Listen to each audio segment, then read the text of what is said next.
Hey, Brian from Garage Mall. Today I have an ultra safe submersible aquarium heater from Fishkeeper, and it has a external controller, which means that you can totally submerge the heater, so you make it like super efficient by being totally submerged in the water.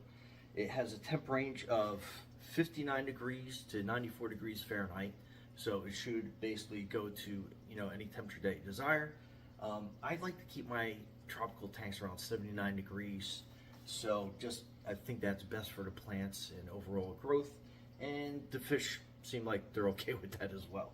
So anyway, let's open this up and see what we get inside.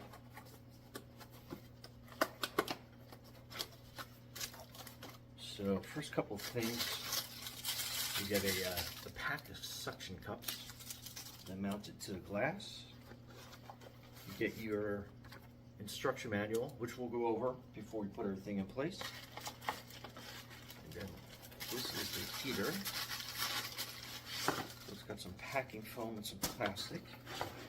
I'll pull that out. So that is pretty sharp looking, and that's everything in the box. So that is the heater. So pretty neat. And then you have your suction cup placements on the back. I'm not sure we can do it on the front. I think it's just going to be on the back. So we'll probably try to mount it right here so we can see it pretty well. Right below, I have like a little circulation, like fan, I call it, inside the aquarium. So let's open the pack of suction cups. Okay, so we mount these basically right here in the back. So it's pretty easy to put in. So that's the little slot right there. And then we put the suction cup, kind of press it in, and you kind of like feel it snap into place.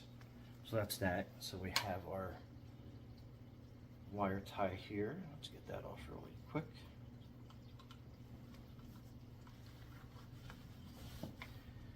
And with any type of heater or anything that's coming out of your tank, you want to make sure that you make a drip loop, meaning that you want to have a little bit of wire hanging down below your socket. So if any water does drip down the line, it's not going to get to your electrical socket. And let's get this wire undone completely too.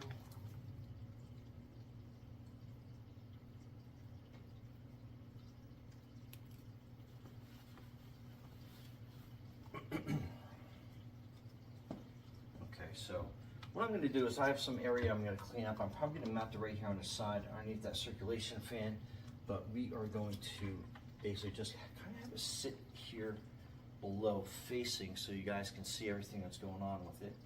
So let's put this, mount that up like that. So we get a little bit of a side view to it. I think it'll probably stay that way. Okay. So then this will go to our electrical cord. Let's plug that in.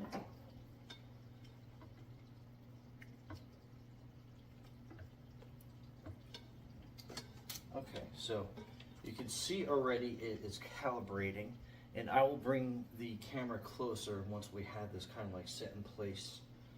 And then on this controller, you just hold the button in for a couple seconds. I think it's like 5 in total. And then you just can basically set that up to any temperature that you want. And that is set to Celsius. Let's see if we can't get that to switch over. Alright, so that is, you hold it in and that will switch over to Fahrenheit. And then we'll just turn that up. Nope, went past it, no big deal. So we'll just go past 94, then it goes back down to 59. And then we'll go back up to our 79 set temp. Okay? Then it'll kind of like blink for a couple seconds.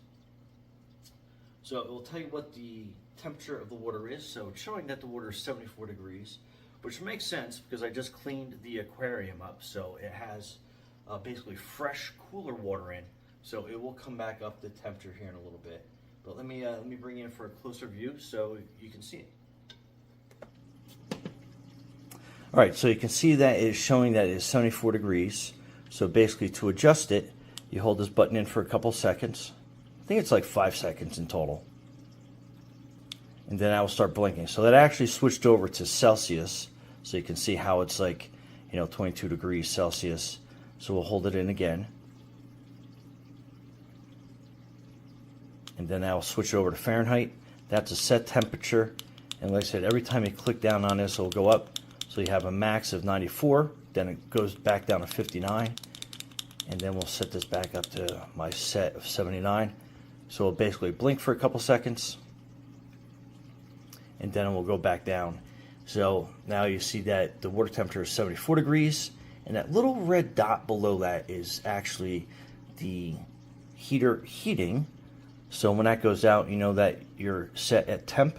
But anyway, we will maneuver this around in my tank so we can get it like basically well situated.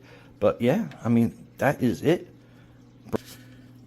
Okay, so I ended up mounting it on the other side of the tank. I think that was probably the best place for it. I got really good water circulating, as you can kind of see, so that will rush around that heater. And the cool thing about this was I actually unplugged it, plugged it back in, and it had a memory. It remembered what my set temperature was, so that is really awesome. So if you have a power failure, you know that at least your heater is going to come back on. So yeah, that's a really good feature of this. And other than that, so I have it on the side of the tank, so it is barely noticeable. So actually on the curved tank, it kind of like disappears, but anyhow, just figured I'd add that. Brian from Garage Mahal, thanks for watching, and be safe out there.